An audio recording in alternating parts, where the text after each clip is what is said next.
Vamos a ir al estudio esta mañana. Sean bienvenidos todos. Agradecidos con Dios por su misericordia. Amén.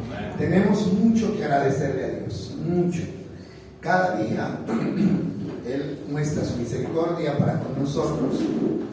Y en estos días, mirando lo que pasa a nuestro alrededor, todo lo que sucede, yo siempre pienso en que nosotros somos como el pueblo de Israel, ¿no? Cuando Dios los saca de Egipto y los coloca en el desierto, entonces ellos tuvieron que enfrentar muchas dificultades, ¿verdad? O sea, muchas dificultades. E inclusive Dios dice que el desierto estaba lleno de serpientes venenosas y escorpiones, ¿no? Eso es lo que dice, ¿no? Eso implica mucho peligro, mucha dificultad. Pero Dios nunca los dejó, Él siempre estuvo ahí. Una de las cosas que tenemos que tener claro es que la vida de nosotros, la vida representa el desierto, el mundo en el que estamos representa el desierto. Y esas serpientes y esos escorpiones y los enemigos y los gigantes y los amorreos y los heteos y los heveos siempre van a estar ahí. Pero hermano, tenemos que tener la convicción clara de que el Señor nunca nos va a dejar, ¿no? ¿Y para qué está aquí Él? Es para ayudarnos a saltar cada dificultad, a pasar por encima de cada problema. Hoy vamos a mirar, pensemos en una cosa para comenzar, y es que cuando Jesús vino, Él vino a darnos ejemplo. Él vino a abrir el camino, ¿no? Abrirnos el camino, eso dice Él. Dice que Él es el camino. Vino a abrirnos el camino, no había camino, Él vino. Y fue el primero que comenzó a abrirse paso en medio de la maleza, en medio de la muerte, en medio de la maldición. Y Él vino a trazar el camino por donde nosotros debíamos trazar. ¿Fue fácil para Jesús? ¿Qué dicen ustedes? No fue fácil. No fue fácil para Él. Entonces, Él tuvo que librar muchas batallas. Y el domingo anterior, la idea era mirar hoy el último terreno, ¿no? Que es el buen fruto, ¿no? Pero igual siempre surgen cosas que es necesario considerar. Y hoy vamos a mirar sobre esto. Muchas batallas que Jesús libró. Y en Juan 16:33, que fue el que miramos el domingo anterior, Jesús dice: ustedes no se desanimen. ¿Por qué? Porque aunque tendrán muchas dificultades, ustedes vencerán como yo he vencido. Esa es la palabra clave. Yo he vencido, ¿no? Y así también ustedes van a vencer. Ahora, pensemos en una cosa. Cuando hay un vencedor es porque hubo una batalla, ¿sí o no? Cuando se habla de que yo gané, de que yo vencí, o de que el otro ganó o venció, es porque tuvo que haber una batalla. Y nosotros necesitamos conocer cuáles fueron las batallas que Jesús tuvo que enfrentar. Porque de alguna manera van a ser las mismas que nosotros como sus seguidores tenemos que enfrentar. O sea, si Él vino a abrir el camino, entonces nosotros vamos a ir por ese mismo camino. Y lo que tenemos que entender es que en el camino no solamente vamos a encontrar cosas buenas, sino también vamos a encontrar cosas difíciles. Y ustedes saben eso. Ustedes saben eso. Desde el día en que nosotros conocimos al Señor, hemos venido encontrando dificultades. Conocer a Dios no significa que nunca va a haber un problema, todo lo contrario. Pero necesitamos entender eso. Por ejemplo, lo que dice 2 de Timoteo, capítulo 2, versículo 11 al 13. Vamos a mirar este versículo. Y necesitamos conocer esto, hermano, no solamente para saberlo, sino para estar alerta con respecto a lo que tenemos que hacer. 2 Timoteo 2, 11 dice: la siguiente declaración es digna de confianza. La siguiente declaración es digna de confianza. Mire, dice: si morimos con Él, ¿qué dice? Viviremos con Él. ¿Sí están leyendo conmigo, no? Si soportamos privaciones o pruebas o tribulaciones, reinaremos con Él. Si lo negaremos, ¿qué dice? Él también nos negará. Pero dice el versículo 13, si somos infieles, Él permanece fiel porque Él no puede negarse a sí mismo. Ahora, cuando Él dice, si morimos con Él, viviremos con Él. ¿Qué significa eso? Como decía Pablo, todo el tiempo estamos expuestos a la muerte por causa de Cristo. Dice, pero si también sufrimos privaciones por Él, nosotros también reinaremos con Él. ¿Eso qué significa? Que el camino cristiano, la vida cristiana, jamás ha sido un camino de rosas, como decíamos el otro día. Eso tenemos que tratar de entenderlo, porque cuando uno no entiende esto, entonces no está preparado para enfrentar la prueba, y cuando la prueba viene, entonces nosotros somos vencidos. Bueno, está determinado que los enemigos del creyente son tres, ¿verdad? Si tenemos enemigos, pues vamos a tener batallas. ¿Cierto que sí? Cuando usted tiene enemigos, sabe que en cualquier momento va a tener que enfrentarlos y va a tener una batalla, va a tener una pelea. Los enemigos del cristiano son tres: diablo, carne y mundo. ¿Se han oído ustedes hablar de eso? Diablo, carne y mundo. Estos tres, aunque funcionan por separado, pero en el momento de atacar se unen y hacen una especie de coalición en contra de los hijos de Dios. ¿Sí sabía usted eso, no? El mundo, la carne y el diablo se unen para atacar a los hijos de Dios. Ahora, ¿cuál es el objetivo número uno del diablo? Dios. Porque la palabra diablo, ¿qué significa? ¿Ustedes saben lo que significa diablo? El significado de la palabra diablo es adversario o enemigo. El principal enemigo es el diablo. De hecho, esa palabra tiene un significado, que es el adversario. El enemigo usa la carne y al mundo para intentar destruir a los hijos de Dios. Ese es el asunto. O sea, el mundo es mundo, ¿no? Y como mundo no tiene ningún poder. La carne es carne, Dios nos hizo carne, y como carne no tiene ningún poder. Pero cuando el enemigo, cuando Satanás usa el mundo o usa la carne para sus propósitos, entonces es cuando mi carne o el mundo se pueden convertir en un enemigo peligroso para mi vida. Les decía que el principal enemigo de Dios es el diablo. O sea, el enemigo ataca a Dios. ¿Sí? A Dios. Ahora, entendamos esto. ¿Por qué?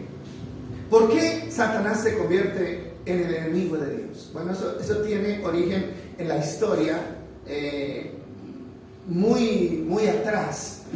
¿Cuándo se convierte Satanás en enemigo de Dios? Pues cuando Dios no le permite ser igual a Él. ¿Lo recuerdan ustedes? ¿Recuerdan la historia? ¿Cómo surge Satanás? O sea, porque Satanás no es un mito. Satanás no es un cuento, es una realidad y tiene un origen y tiene un momento en el que este surge. Y eso está en el libro de Ezequiel, y ustedes conocen la historia. Dice que cuando Dios había creado a Luzbel, que era un ángel hermoso, pero que ese ángel se llenó de soberbia, de orgullo, se vio tan hermoso, se vio tan importante que quiso ser igual a Dios. Y se propuso ser igual a Dios, se rebeló contra Dios y se llevó con él a una cantidad de ángeles que le hicieron caso. Pero como por encima de Dios no puede haber nadie, dice que Dios lo lanza desde allá, ¿no es cierto? Lo humilla y lo convierte en un ser espantoso, que hoy es el diablo. Allí se declara una guerra, ¿no? Una guerra, Dios contra Satanás. Ahora, pero ¿por qué nosotros? O sea, ¿por qué Satanás no ataca a Dios y a nosotros nos deja en paz? ¿Por qué? Porque nosotros somos los hijos de Dios, ¿sí? Y si el diablo quisiera, digamos, ofender o dañar, no entristecer a Dios, él no puede hacerlo tocando a Dios, porque no puede. Entonces, ¿a quién toca? ¿A quién estorba? A nosotros somos sus hijos, ¿sí o no? ¿Cuántos tenemos hijos acá? Muchos tenemos hijos, ¿verdad? O sea, y uno diría perfectamente que me toquen a mí, pero que no toquen a mis hijos. Que me golpeen a mí, pero que no golpeen a mis hijos. Entonces, ¿por qué el enemigo se ensaña en contra de los hijos de Dios? Porque él sabe que así está atacando al mismo Dios. Entonces, estas realidades tenemos que tener en cuenta. Ahora, vamos a ver qué dice Hebreos 4:15. Hebreos capítulo 4, versículo 15. Estamos tratando de entender, mis amados, por qué las pruebas, por qué las luchas. Y qué bueno es entender, ¿cierto? Porque a veces la confusión viene por no entender, pero cuando uno entiende, uno tiene paz, uno encuentra paz. Hebreos capítulo 4, versículo 15, dice: nuestro sumo sacerdote comprende nuestras debilidades porque enfrentó, oiga bien, todas y cada una de las pruebas que enfrentamos nosotros, sin embargo, él nunca pecó. ¿Eso qué le dice a usted? ¿Qué tenemos que entender nosotros? Mire, Jesús enfrentó pruebas, tentaciones, ataques. Y él dice, son los mismos ataques y las mismas pruebas que ustedes tienen que enfrentar. A veces no contemplamos eso, ¿cierto? No contemplamos eso. Ahora, y eso es lo que ha hecho del cristianismo que el cristiano tenga una fe débil. ¿Sabe qué es lo que ha hecho que el cristiano sea un cristiano débil? El no saber desde el principio a qué es que nos vamos a enfrentar. Por eso Jesucristo fue muy claro cuando enseñó. Y Él les dice, mire, los que me vayan a seguir tienen que estar convencidos de la decisión que están tomando. A los discípulos Jesús nunca les negó los sufrimientos que iban a venir. ¿Se acuerdan que leímos el domingo pasado en el capítulo de Juan 16 que dice, estas cosas yo se las he dicho para que en mí encuentren paz? ¿Qué fue lo que les dijo? Los van a expulsar de la sinagoga, los van a perseguir, los van a ofender y aún los van a matar. Bueno, ¿qué trataba de hacer Jesús? Pues, si alguien quiere tener seguidores, multitud de seguidores, simplemente seguidores, entonces no va a hablar de eso, ¿o sí? Yo no le puedo decir a una persona, venga, tengo un proyecto, métase aquí este proyecto, pero en este proyecto lo pueden matar. ¿Será que encuentra seguidores de esa persona? No va a encontrar seguidores. Hermano, pero Jesús fue claro, porque ¿sabe qué quería Él? Personas que en el momento de tomar la decisión fueran conscientes de a qué se estaban exponiendo para que en el camino no se fueran a desanimar. Porque ¿de qué sirve? ¿De qué sirve convencer a alguien para que se meta con mentiras? Cuando se dé cuenta de la realidad, deje todo botado. Entonces, hermano, la iglesia ha sido mal orientada, mal formada. ¿Por qué lo digo, hermano? Y esto tenemos que entenderlo, tenemos que tenerlo claro. La gente, en el afán de tener a las iglesias llenas, hablaron de los beneficios, pero no hablaron de las responsabilidades. ¿De qué están llenas las iglesias hoy? De gente que está exigiéndole a Dios bienestar, bendición, vida abundante, pero no es consciente de las luchas que tiene que enfrentar. ¿Qué clase de cristianos somos? Cristianos dependientes, cristianos débiles, que cuando venga el tropiezo, porque va a venir, entonces ahí vamos a caer. Es mejor saber a qué nos vamos a enfrentar, ¿sí o no? Entonces tomamos la decisión de si vamos a seguir o no vamos a seguir.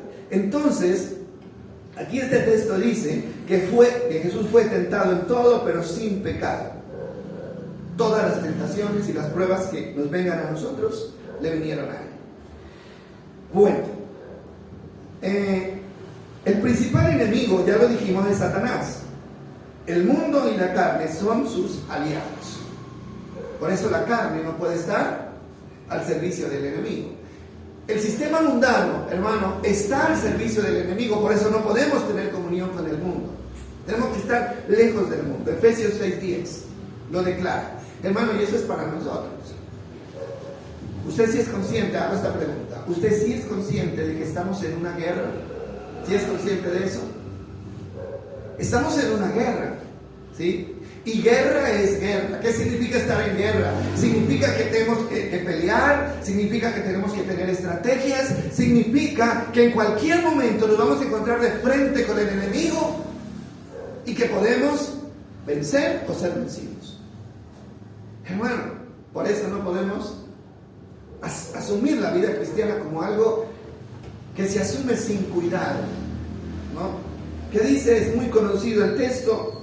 Dice, una palabra final. Sean fuertes en el Señor y en su gran poder.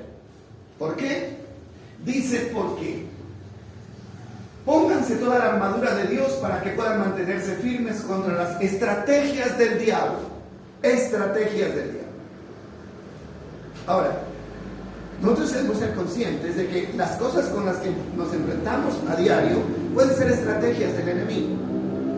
Y dice el versículo siguiente, dice, pues no luchamos, oiga bien esto, no luchamos contra enemigos de carne y hueso, sino contra gobernadores malignos, autoridades del mundo invisible, contra fuerzas poderosas de este mundo tenebroso y contra espíritus malignos de los lugares celestiales. ¿Qué le parece a usted esta descripción? Esto es como una película de terror, ¿verdad? ¿Contra qué luchamos? Gobernadores malignos, autoridades del mundo invisible, fuerzas poderosas de este mundo tenebroso y espíritus malignos en lugares celestiales. ¿Qué le parece a usted? Nuestros enemigos no son cualquier cosa, ¿cierto? Pero son nuestros enemigos y ahí están. Y tenemos que enfrentarlos, hermano. Usted no se puede esconder. Yo no me puedo esconder. En el único que me puedo esconder es en Cristo, ¿no? Pero esta es nuestra guerra. ¿Somos conscientes de eso? Pregunto. ¿O simplemente vivimos como si nada estuviera pasando a nuestro alrededor? Dice un refrán que soldado advertido no muere en guerra. ¿Sí lo han oído? Soldado advertido no muere en guerra, ¿no? Soldado que conoce las estrategias del enemigo tiene mucha ventaja en esa batalla. ¿Sí? Por eso el Señor dice, no ignoren las maquinaciones del enemigo, no ignoren. Ahora, cuando nosotros nos preguntamos, ¿y por qué será que me está pasando esto? ¿Y a qué se debe esto? Hermano, eso tiene una respuesta, ya está dada la respuesta. Y cuando yo digo, ¿por qué será que me viene esto? Estoy diciendo, yo no conozco y tengo que conocer. Una gran ventaja. Una de las ventajas, hermano, para los que ganan la guerra es conocer el movimiento del enemigo. Por eso, en las grandes guerras, hermano, los espías son claves para ganar una guerra. ¿Cuál es un espía? El espía es el que se introduce en el campo del enemigo para conocer las armas que tienen, los soldados que tienen, las estrategias que tienen y salirles adelante. Ahí hay una gran ventaja. Pero si usted ignora cómo trabaja el enemigo, entonces es fácil que el enemigo nos sorprenda y nos golpee. ¿Con qué batalló Jesús? Porque estamos mirando las batallas de Jesús que van a ser parecidas a las nuestras. Mire, hay una cosa y es muy frecuente cuando analizamos con qué se enfrentó Jesús, y es la muerte, ¿no? El fin era la muerte. ¿Por qué? Porque el enemigo vino para matar. El fin de Satanás es matar, es destruir, ¿sí? Y lo que Cristo vino a destruir fue el imperio de la muerte. No sé si me estoy haciendo entender. El imperio de la muerte. Mire, la primera batalla, cuando Jesús fue concebido, el diablo incitó a José, ¿no? El compañero prometido de María, para que la denunciara. ¿Recuerdan ustedes eso? El enemigo, bueno, denúnciela, porque si él la denunciaba, a ella la mataban, porque iba a ser juzgada como adúltera, ¿no? Listo, salió en embarazo, pero no era de José. No le iban a creer que era del Espíritu Santo. Si él la denunciaba, el juicio iba a caer sobre ella, la iban a condenar o la iban a juzgar como adúltera y iba a morir apedreada. Ahí está el primer intento del diablo para destruir a Cristo. El fin era buscar su muerte. Recuerden ustedes que el segundo episodio se da cuando el niño tiene no sé cuántos años, creo que tenía 1 año, 2 años tal vez, y el diablo incita a Herodes. ¿Lo recuerdan ustedes? Bueno, ese asunto de los magos que fueron a preguntar que dónde está el rey de los judíos, y él se sintió amenazado y comenzó y dijo, a este niño hay que buscarlo y matarlo. Mató a muchos niños, porque ¿no? Hubo un decreto que decía que los niños menores de, no recuerdo, 3 años hacia abajo, tenían que morir. Hubo una matanza enorme de todos los niños. ¿sí? Buscando que cayera en esos niños Jesús. Pero dice que un ángel le avisó a María y a José y ellos lograron huir a Egipto, donde le libraron la vida. Mire, el enemigo puede tramar sus planes, pero el ángel del Señor siempre estará a nuestro lado para guardarnos. ¿No es lo que dice la palabra del Señor? Y en eso es que tenemos que confiar.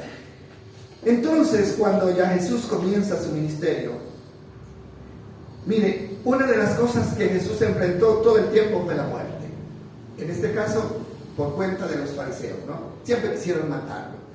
Este hay que matarlo. Hacían trampas. Una vez quisieron derrumbarlo por un peñasco.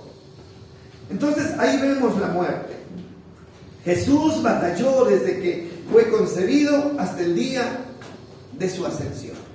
Ahora, Él dice, ustedes van a tener que batallar. ¿Y eso qué significa? Que nosotros vamos a estar enfrentados, hermano, al peligro de muerte, o sea, si no física, espiritual, todo el tiempo.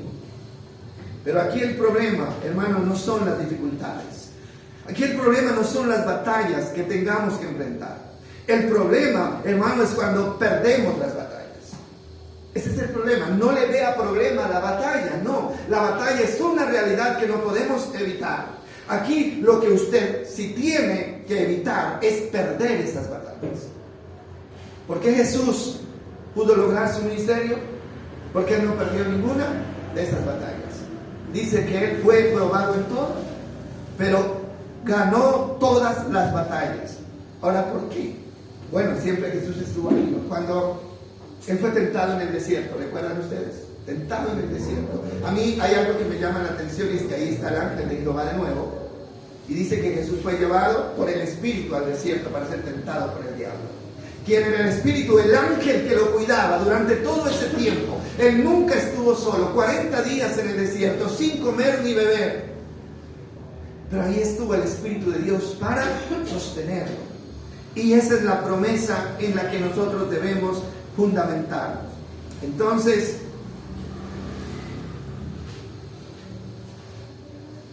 ¿por qué no debemos perder ninguna batalla?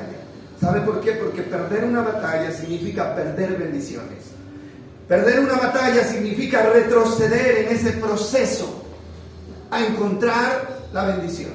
Eso es lo que eso significa. Cuando la fe, que es el escudo para resistir los dardos del enemigo, se desvanece, entonces nosotros quedamos desprotegidos. Y ahora vamos a mirar la importancia de la fe. La fe se pierde primero, ¿dónde? En la mente, ¿cierto? La fe o la batalla primero se pierde, ¿dónde? En la mente y en el corazón. Ahí es donde se pierden las batallas. Usted no pierde la batalla, hermano, en el hospital con la enfermedad, ni en el trabajo con la economía, ni en la casa con la familia. Usted no pierde la batalla ahí. La batalla se la pierde, ¿dónde? En la mente y en el corazón. ¿Sabe cuándo perdemos esta batalla? Cuando perdemos la fe. Si usted pierde la fe, usted ya está perdido. Porque al diablo tenemos que resistirlo, es con la fe. Dice, ahí está, Efesios 6:16, vamos a mirarlo. Ahí está hablando de la armadura de Dios. Pónganse toda la armadura de Dios. Y el 16, mire lo que dice. Dice, además de todo, levanten el escudo de la fe para detener las flechas encendidas del diablo. Ahora, ¿cuáles son las flechas? Dardos, ¿no es cierto? El diablo siempre está enviando dardos de angustia, dardos de desesperación, dardos de enfermedad, dardos de problemas, hermano. Pero nosotros tenemos que tener la fe puesta delante de nosotros. Está hablando del soldado romano, ¿no? Del casco, la armadura, todo eso. Y dentro de esa armadura romana había un casco. ¿Ustedes han visto esas películas de los romanos? Sí, ¿no? Un casco, a veces eran ovalados, a veces eran redondos, pero estaban hechos en metal, ¿sí? Y ellos llevaban el casco siempre en la mano, ¿no? Y ese casco era, ese escudo era la protección, porque las guerras eran con espada o con flechas o con lanzas. Entonces el enemigo venía, lanzaba la flecha o la espada, y ellos se cubrían con el escudo y ahí descargaban el golpe y ellos eran protegidos. Mire, qué ejemplo tan bueno de la fe, ¿no? La fe hace el papel de escudo. Si usted baja la guardia, si usted duda, si usted deja de creer, es como si usted quitara el escudo frente a usted. Entonces el enemigo tiene la oportunidad de tocarlo, de herirlo y de sacarlo del camino. No es nada más. Mantengan el escudo de la fe puesto delante de ustedes, porque ese escudo es el que va a apagar, va a desvanecer los dardos de fuego. Sin el escudo de la fe, hermanos, esos dardos llegarían a nuestra vida para hacernos mucho daño. Entonces, lo repito, cuando la fe se desvanece, quedamos desprotegidos y el enemigo puede vencernos en esta batalla. Yo quiero que miremos un ejemplo en el pueblo de Israel. Vamos a mirar Jueces capítulo 6, versículo 1. Ustedes saben, los conocedores de la Biblia, ustedes saben que el pueblo de Israel mantuvo una dinámica de pérdidas y ganancias en las batallas, ¿cierto? La historia fue así. Ellos vivieron perdiendo y ganando, perdiendo y ganando, perdiendo y ganando. Pero eso no es lo que Dios quiere. Dios no quiere que usted gane una y pierda otra. No, porque usted no va a poder avanzar. ¿De qué me sirve avanzar 3 pasos y luego perder y retroceder esos 3 pasos? Voy a estar girando en el mismo sitio.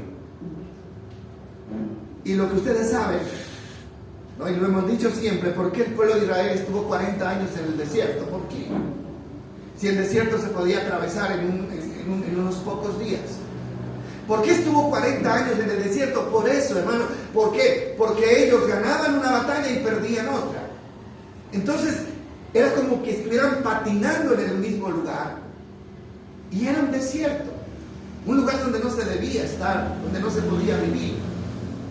Entonces, miren lo que pasó ahí. Vamos a mirar una de tantas historias en Jueces capítulo 6. Yo creo que ustedes conocen la historia, versículo 1. Y ahí habla de los israelitas. Es una de tantas historias que relatan una derrota de los hijos de Dios. Dice, los israelitas hicieron lo malo a los ojos del Señor, entonces el Señor los entregó a los madianitas durante 7 años. ¿Sí? Bueno, la historia es así. Bueno, aquí dice hicieron lo malo, ¿no? ¿Qué fue lo malo que hicieron? Versículo 10. Miren qué fue lo malo que hicieron. El versículo 10 dice,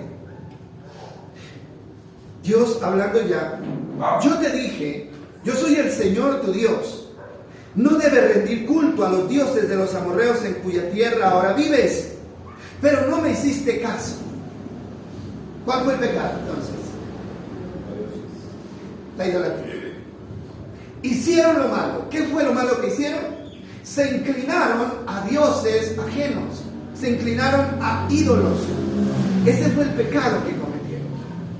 Entonces, aquí nos damos cuenta de que el pueblo de Israel, siempre que obedecía y le daba el primer lugar a Dios, ellos iban en victoria, siempre en victoria.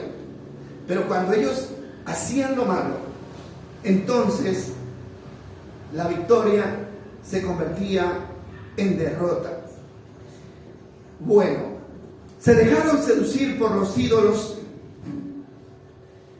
de los amorreos, un pueblo pagano. ¿Y cuál era ese ídolo?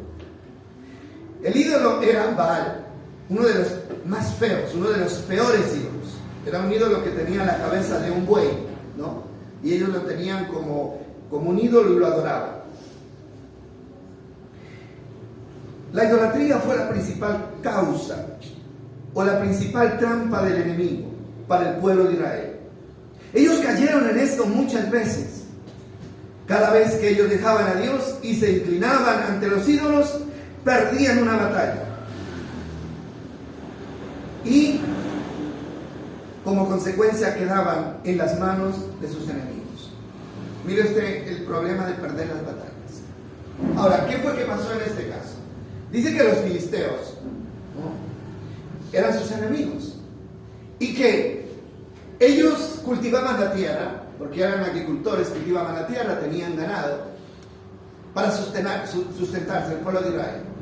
Entonces, ¿qué hacían los enemigos? Dice que cuando ya el trigo estaba para cosecharse, estaba maduro, entonces dice que los enemigos venían como langostas de todos los lados y se llevaban todo el producido de la cosecha, todo el producido, y los dejaban sin nada, absolutamente sin nada. Perdían el trabajo, perdían la inversión, perdían la comida, dice, y el pueblo estaba en miseria, en una miseria total, no solamente física, había hambre, había enfermedad, había dolor, había decepción. Y imagínese usted, ¿no? Usted recoge su café de todo el año, lo guarda, y de pronto vienen los ladrones y se lo llevan todo. Usted se queda sin con qué comer, sin con qué pagar las deudas, sin con qué darle a sus hijos. Así quedaban ellos. Y era cada año lo hacían de la misma manera. Y dice que había un hombre, un muchacho joven llamado Gedeón. Él dice que inventó una estrategia y que antes de que ellos vinieran, él dice que cosechaba el trigo y escondía en unas cuevas lo que más podía del trigo para poder tener que comer. Y un día dice que estaba escondiendo el trigo ahí y Dios se le apareció. Dios se le apareció porque ellos clamaron, ¿no? En su miseria ellos clamaron a Dios. Y Dios decidió responderles y la respuesta fue llamando a este muchacho, un hombre esforzado y valiente. Un hombre que desde el principio demostró que él podía ganarle al enemigo, ¿no es cierto? Por lo menos dijo, bueno, yo me la voy a jugar, voy a ser más inteligente que ellos y voy a esconder el trigo. Dios vio ese potencial en él y lo levantó y lo colocó como líder del pueblo para que liberara al pueblo de sus enemigos. Pero ¿cuál fue la razón? Ellos se inclinaron a los ídolos. Mire el problema de inclinarse a los ídolos. Cuando usted se inclina a un ídolo, usted está dejando a Dios de lado. Lo está dejando. Asumir o inclinarse a un ídolo es decirle a Dios, no, ya no te quiero, ahora tengo otro. Y cuando dejamos a Dios de lado, dejamos la protección, dejamos la prosperidad, dejamos la paz, dejamos todo lo que Él nos ha dado para irnos detrás de algo que no va a dar nada. Porque la Biblia dice que los ídolos son muertos, que no pueden cuidar a nadie. Pero la ignorancia del ser humano es así. Entonces dice el versículo 25, vamos a mirar lo que dice el versículo 25, ¿cómo llega la prosperidad al pueblo de Dios? Ahí está. Dios llama a Gedeón, le dice, eres esforzado y valiente y vas a pelear por este pueblo. Y Gedeón le dice, pero ¿cómo voy a hacer? Yo soy el menor de los hermanos, no tengo estudio, no tengo armas, no tengo nada. Pero el Señor le dice, no te preocupes, solamente obedece. Y él le da una orden. Esa noche el Señor le dijo a Gedeón, toma el segundo toro del rebaño de tu padre, el que tiene 7 años, derriba el altar de tu padre y levanta, dice que levantó a Baal y corta el poste dedicado a la diosa Cera que está junto al altar. Y sigue diciendo, después construye un altar al Señor tu Dios en el santuario de esta misma cima, colocando cada piedra con cuidado. Sacrifica el toro como ofrenda quemada sobre el altar y usa como leña el poste dedicado a la diosa Cera que cortaste. Entonces Gedeón llevó a 10 de sus criados e hizo lo que el Señor le había ordenado, pero lo hizo de noche porque le tenía miedo a los demás miembros de la casa de su padre y a la gente de la ciudad. A ver qué dice el versículo 28. Bueno, dice, temprano en la mañana siguiente, mientras los habitantes de la ciudad se despertaban, alguien descubrió que el altar de Baal estaba derribado y que habían cortado el poste dedicado a la diosa Cera que estaba al lado. En su lugar se había construido un nuevo altar y sobre ese altar estaban los restos del toro que se habían sacrificado. Yo creo que esto no necesita mucha explicación, ¿verdad? Cuando alguien, ¿no?, ha traído maldición a su vida, a su familia, a su trabajo, por haberse inclinado a un Dios ajeno, la solución está ahí. ¿Cuál es la solución? Miren, esto es interesante, ¿verdad? ¿Qué le dijo Dios a Gedeón? tienes que derribar el altar que se ha construido a Baal y a esa diosa llamada Acera. Mire, eso fue lo que hicieron los israelitas. Yo digo, ¿cómo puede hacer una cosa así a alguien? ¿Sí? No solamente le construyeron un altar a Baal, sino que al lado le construyeron otro a una diosa llamada Acera. ¿Cuál era la orden? Si quieres bendición, si quieres salir de la ruina, de la pobreza, si quieres vencer a tus enemigos, haz lo siguiente: debes destruir esos altares. Los tienes que destruir. ¿Qué le parece a usted? Mire, Dios jamás podrá traer bendición a la vida de una persona mientras esa persona mantenga altares a los ídolos. Nunca habrá bendición. Requisito número 1, condición número 1. Si ustedes derriban esos altares a los dioses, a los ídolos, y me construyen en ese lugar un altar a mí, entonces los voy a sacar adelante. ¿Cuál es el problema del ser humano? Que queremos la bendición, pero no queremos destruir los altares. ¿Qué dicen ustedes? ¿Será que pasa? No queremos destruir los altares, ¿sí? ¿Por qué? Porque es que es lo que todo el mundo hace, porque es lo que me conviene. ¿Por qué? Porque no quiero. Hermano, pero hay que darnos cuenta que si nos negamos a destruir los altares, a los ídolos, hermano, la bendición de Dios nunca vendrá sobre nuestras vidas. Eso me parece tan importante tenerlo claro, ¿sí? Y nosotros tenemos que tener claro una cosa. Bueno, cuando uno habla de ídolos, parece que no le estuviera hablando al pueblo de Dios, ¿no? Sí, porque dice, bueno, es que yo ya no tengo ídolos. Hermano, entendamos esto, ¿sí? Los ídolos no solamente son las estatuas de yeso, de madera, las estampas, no son solamente esos. Los ídolos, hermano, es todo lo que ocupe el lugar de Dios, lo que desplaza a Dios del primer lugar que Él merece en nuestro corazón. Eso es un ídolo. Llámese trabajo, llámese deporte, llámese pasatiempo, llámese carrera, llámese familia, llámese esposo, llámese esposa. Todo lo que ocupe el lugar que a Dios le corresponde, eso se convierte en un ídolo. Y tiene que ser derribado. Tiene que ser derribado. ¿Qué les parece a ustedes? No hay otra manera. Dios no podemos construirle a Dios un altar sobre el altar que hemos construido para un ídolo. No lo podemos. Dios no lo permite ni lo soporta. Mira, hay algo interesante ahí, es que dice, con esa leña del poste, que habían levantado un poste, ¿no? Con esa misma leña que levantaron para venerar a la diosa Acera, con esa misma leña tienen que sacrificar un toro en mi nombre. ¿Sí? Así tiene que ser, hermano. Sacrificar, ¿no?, lo que se ha convertido en ídolo para poder darle a Dios el primer lugar.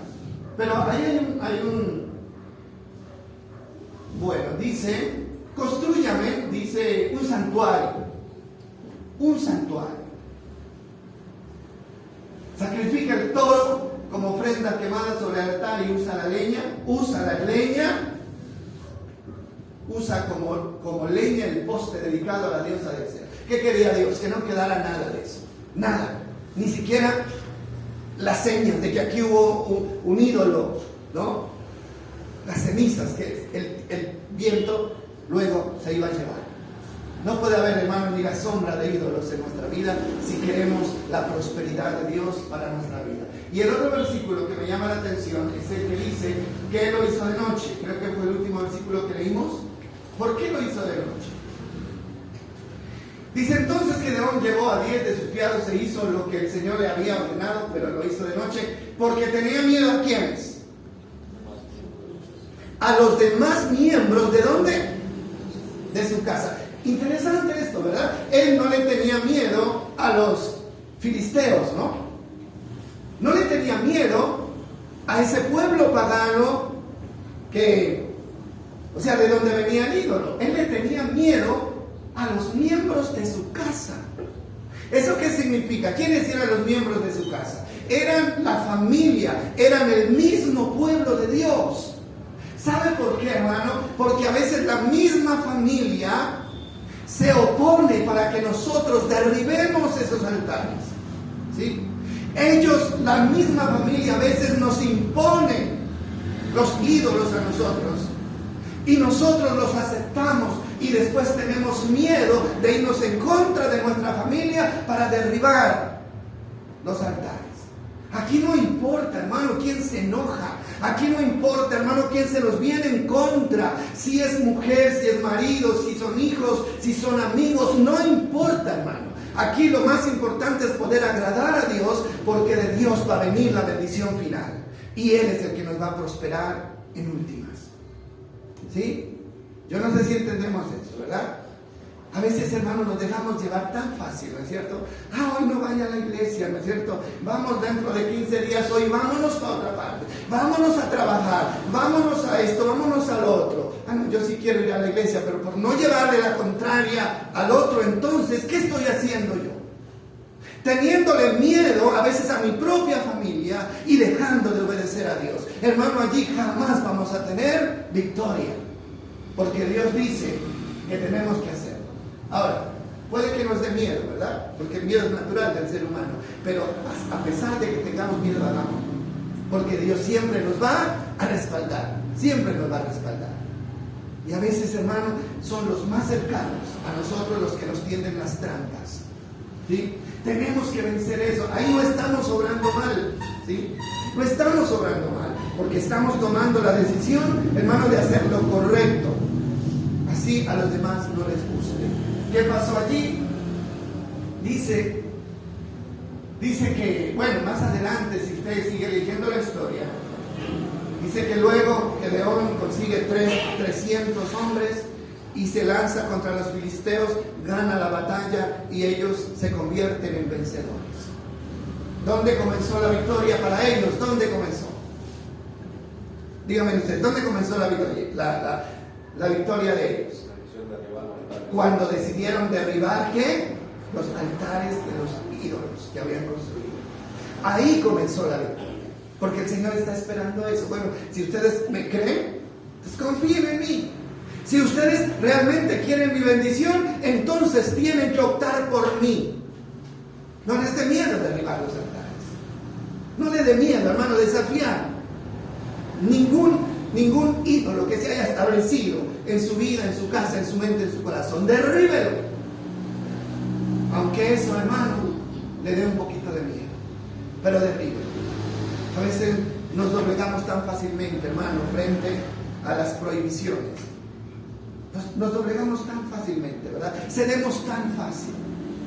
Recuerden que el diablo utiliza la carne, que son nuestros deseos, el mundo, que es el sistema en el que estamos. Entonces yo creo que esto queda claro para nosotros. Si usted sigue leyendo la historia, y ojalá lea la historia a partir del capítulo 6 de Jueces, usted se dará cuenta, hermano, de que Dios los saca del lodo en el que estaban, los saca de la miseria y los coloca arriba, por encima de sus enemigos. ¿Hasta cuándo? Solo duró un tiempo. ¿Por qué? Porque más adelante, creo que es en el capítulo 10, me parece, ellos volvieron a hacer lo malo delante de Dios. ¿Y qué pasó cuando volvieron a hacer lo malo? Pues vuelven a caer bajo el dominio del enemigo, vuelven a caer bajo la ruina. ¿Sí? ¿Qué es lo que tenemos que hacer nosotros? Hermanos, si ya decidimos creerle a Dios, creámosle. Y no le demos espacio, hermano, al enemigo, creámosle y vamos de la mano con él, no importa lo que pase. ¿Sí? Y es la fe lo que nos ayuda. Aquí dice Proverbios 28:13, un versículo que todos ustedes conocen. Hermano, yo no sé si usted acepta esta palabra o no la acepta. Hermano, no lo sé. Esto ya es decisión suya. Pero yo estoy convencido de que así es. Ahora, igual, si yo decido aceptarla, la bendición va a ser para mí. El que decide rechazarla, hermano, no hay nada que hacer, ni Dios puede hacer algo. Pero tenemos que entender todo esto. Proverbios 28:13 dice: los que encubren sus pecados, que dice, no prosperarán.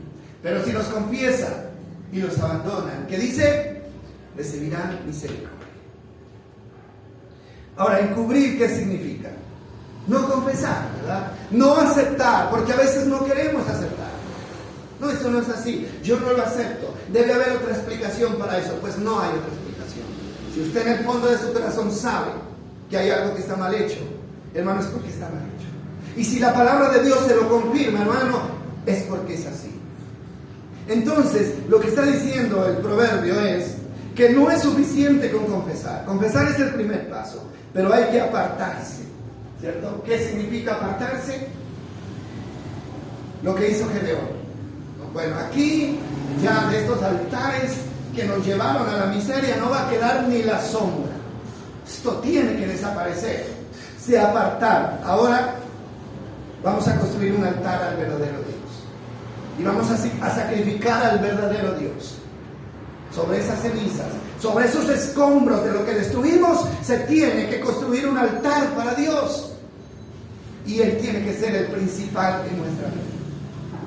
Y nadie más puede convencernos de lo contrario. El pecado que se tapa o se justifica produce ruina. La confesión y la decisión de apartarse trae la misericordia. ¿Cómo puede tener misericordia uno?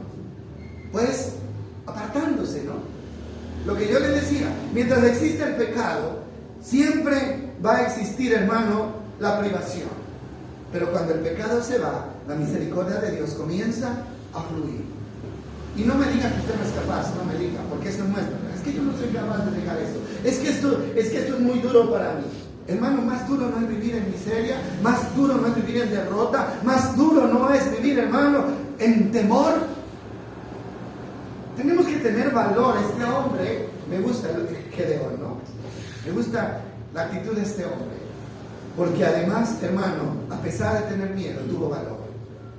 Y Dios premió ese valor sacándolo en victoria. Luchas, tentaciones, intentos del enemigo por detenernos vamos a encontrar todos los días. Todos los días, hermano. Cada vez, usted cuando se levante, ¿no?, y comience un nuevo día, sea consciente, hermano, de que en ese día usted va a tener luchas y batallas. Sea consciente de eso. Así no se levante de la cama, así se quede acostado, pero va a tener batallas, porque estamos en el desierto, y el desierto está lleno de serpientes y de escorpiones. Lo que tenemos que hacer es fortalecernos en el Señor. Amén. Fortalecernos en el Señor. Es lo que necesitamos hacer. Pablo lo dijo: fortalezcase en el Señor y en el poder de su fuerza. Ahora, no debemos atrevernos siquiera a luchar en nuestras propias fuerzas. ¿Para qué? No podemos. Para eso está Dios. Apóyense en mí, dice el Señor. Búsquenme, créanme. No me dejen de lado. No me dejen de lado por nada. Así el ofrecimiento sea muy bueno, así venga del mundo, así venga de su carne. No me dejen por nada. Sigan mi consejo. Es lo que dice el Señor. Para los ganadores hay premios, ¿sabían ustedes? Hay premios para los ganadores. Vamos a mirar uno de esos premios y con esto terminamos. Lucas 22-28. Hermano, toda batalla que se gana tiene un premio. Toda batalla tiene un premio. Y toda derrota tiene una consecuencia. Jesús le dijo a los discípulos: ustedes han estado conmigo durante mis tiempos de prueba, ¿no? ¿Qué significa eso? Que ellos habían estado y se habían identificado con su sufrimiento. Como ya dijimos, su sufrimiento fue mucho. A Jesús lo mataron, pero ellos vivieron en carne propia el dolor. Ellos vivían como propio los insultos que le daban a Jesús, el rechazo de Jesús. Ellos lo vivieron juntos. Y mire lo que le dice: ustedes han estado conmigo en mis pruebas, y así como mi Padre me concedió un reino, yo ahora les concedo el derecho de ¿qué? Anímese con esto. Les concedo el derecho de comer y beber a mi mesa en mi reino, y ustedes se sentarán sobre tronos y juzgarán a las 12 tribus. ¿De quién? De Israel. Hermano, tal vez vuelvo a que usted reflexione sobre el pueblo de Israel. El pueblo de Israel A él no le faltó comida en el desierto, pero llegó el momento en que se cansaron del maná, ¿cierto? ¿Recuerdan ustedes? Estamos hastiados de este maná. Todos los días comemos maná, ¿no? Hastiados del calor en el día, del frío en la noche, de la arena, de las tempestades de arena, ¿no? No es fácil vivir en el desierto. Eso fue verdad. Eran pruebas. Y a veces, hermano, las pruebas como que nos cansan, como que decimos, ¿y cuándo? ¿Sabe? Hay un día preparado para recibir el premio. Y el premio va a ser grande. Ustedes estuvieron conmigo, se identificaron conmigo, tomaron mi camino, lucharon mis batallas. Y dice, y yo, el versículo 29, y así como mi Padre les dice, me concedió un reino. Oiga bien eso. ¿Cuál va a ser el reino? ¿Cuál va a ser el premio para nosotros, los vencedores? ¿Cuál va a ser? El mismo premio que le concedió el Padre a Jesucristo. ¿Qué dice la Biblia de Jesús? Dice que cuando Él venció, dice, fue llevado sobre todo y fue coronado como Rey de Reyes y Señor de Señores. Y Dios puso bajo sus pies todo principado, toda potestad, todo dominio, y ya Él no era una víctima ni un perseguido, era el Rey de Reyes y Señor de Señores. Y dice, así como mi Padre me concedió un reino, ahora yo les concedo el derecho. Un derecho. ¿A qué? De comer y beber a mi mesa en mi reino. Eso no es cualquier cosa, hermano. Eso no es cualquier cosa. Esto es más grande que comer en la mesa del presidente. Esto es más grande porque vamos a comer en la mesa del reino de Dios. Y ustedes estarán sobre tronos y juzgarán las 12 tribus de Israel. ¿Qué significa tronos? Significa ustedes tendrán autoridad, y tendrán poder, y tendrán dominio, y tendrán comida, y tendrán todo el bienestar que necesitan. Hermano, pero antes tenemos que luchar como guerreros, luchar como verdaderos guerreros, no dejarnos vencer. Y una de las cosas que quiero que ustedes se lleven en la mente es, mis amados, no perdamos la batalla de la fe. Cuando usted deja de creer, usted ya fue vencido por el enemigo. Recuerde, lo principal que el enemigo ataca es la fe. Mientras usted crea, usted va a avanzar. Va a tener paz, va a tener tranquilidad, seguridad. Pero si usted deja de creer, hermano, usted se detiene ahí. Se detiene. Y el enemigo lo toma, lo envuelve, hermano, lo hunde en la desesperación, en el miedo, en la angustia, en la ruina. Tenemos que seguirle creyendo a Dios. Crea.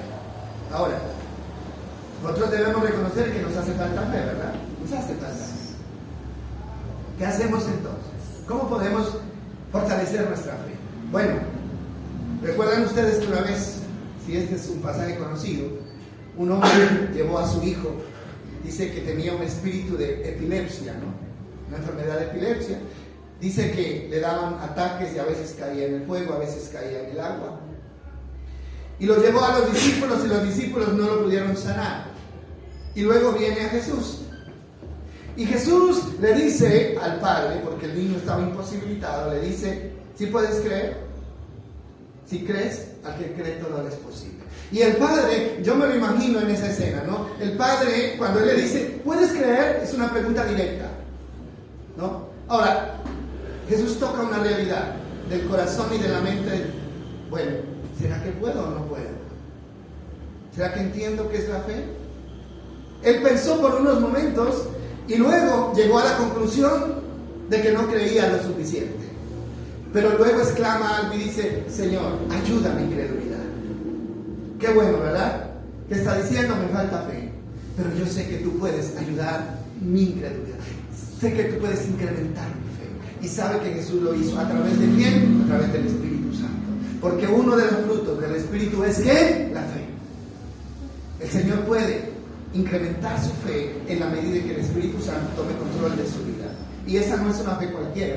Esa no es una fe que se derrumba fácilmente. Esa no es una fe, hermano, en las cosas que se ven. No, la fe del Espíritu es una fe que se mantiene a pesar de no ver nada.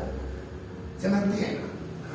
Esa fe se va a mantener y usted va a mantener la paz, la tranquilidad, a pesar de que no vea el milagro hecho. Usted tiene que seguir creyendo. Mi hijo sigue descarriado, pero yo lo veo, ¿te puede decir? A los pies del Señor.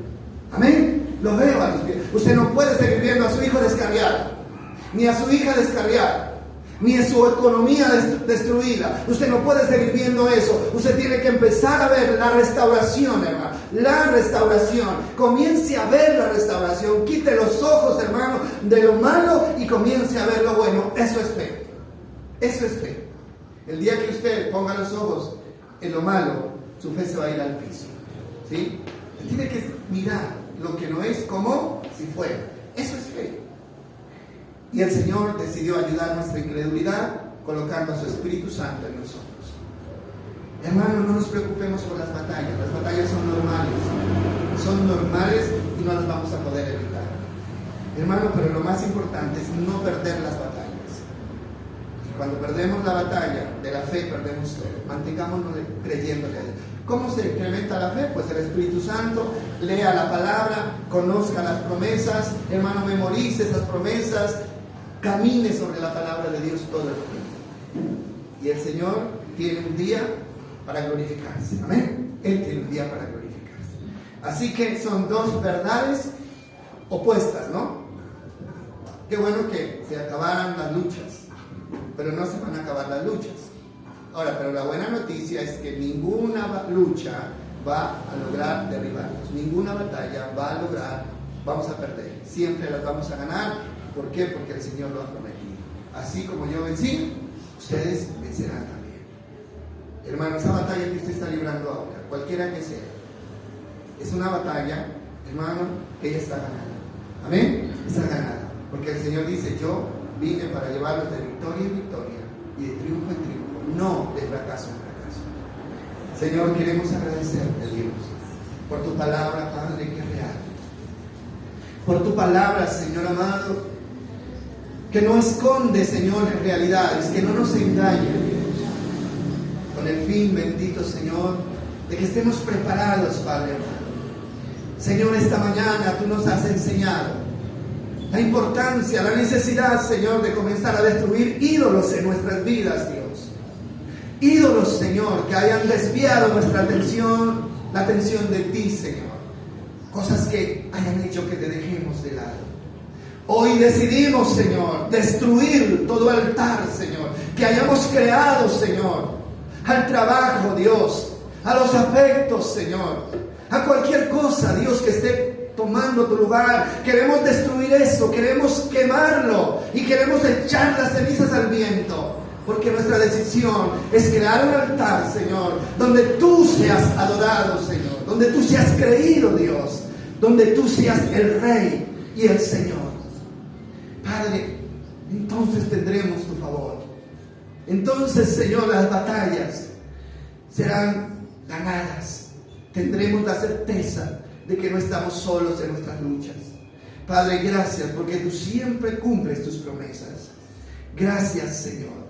Gracias, gracias. Permítenos entender, Señor, esta verdad para no ser derrotados, Dios. Fortalece nuestra fe, Espíritu Santo. Necesitamos que arraigues esa fe en nuestros corazones de tal manera, Señor, que los dardos de fuego sean apagados y ninguno impacte nuestra vida, Señor. Guarda nuestras vidas, nuestras familias, Señor. Lo que tú nos has dado, Dios, estamos en constante riesgo, en peligro de muerte todo el tiempo. Pero mientras tú estés como protección, como escudo a nuestro alrededor, sabemos, Señor, que nada, absolutamente nada podrá tocarnos. Nos levantamos en victoria en el nombre de Jesús, declarando, Señor, que somos tus hijos, somos tu pueblo y que tu amor está con nosotros. En el nombre de Jesús.